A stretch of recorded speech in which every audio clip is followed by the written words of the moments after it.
আমি যদি আমার ছেলেকেই ভালোবাসি, তাহলে আমি যদি ছেলের বউটাকে একটু ভালো রাখি, ছেলের বউটাকে ঝগড়াঝাটি কম করে, ছেলের বউটাকে একটু ছাড় দেই, তাহলে কে ভালো থাকবে? বেসিক্যালি ছেলে।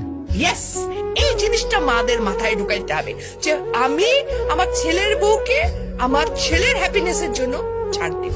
সত্যিকার অর্থে যদি আমি বলবো, একটা ছেলের বিয়ে দেওয়ার পর সংসারটাকে হ্যাপি করার ক্ষেত্রে 80% ক্ষেত্রে একটা শাশুড়ির ভূমিকা অনেক।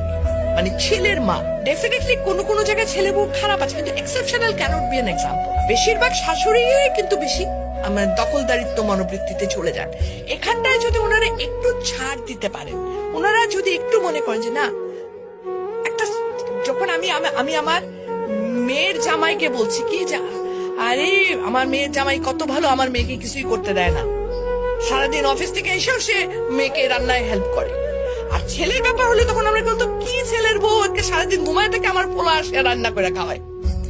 একই মানুষ কিন্তু আমরা দু রকমের মনোবৃত্তিতে যাচ্ছি, তাই না? এই জায়গা থেকে আমাদের মেয়েদের বেরিয়ে আসতে হবে।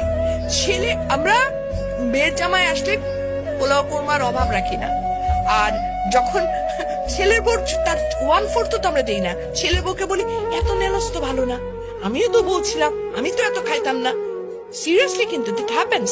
কিন্তু মেয়ের জামার জন্য পোলাও কোরমা কোফতার যদি টাকা না থাকে, আমি ঋণ করে নিয়ে এসো খাওয়াবো। রিজনটা কি? রিজনটা আমি চাই আমার মেয়েটা ভালো থাকুক। মেয়ের জামাইকে খাতির করার মেন রিজন কিন্তু আমার মেয়ে ভালো থাকে, আর কিছু না।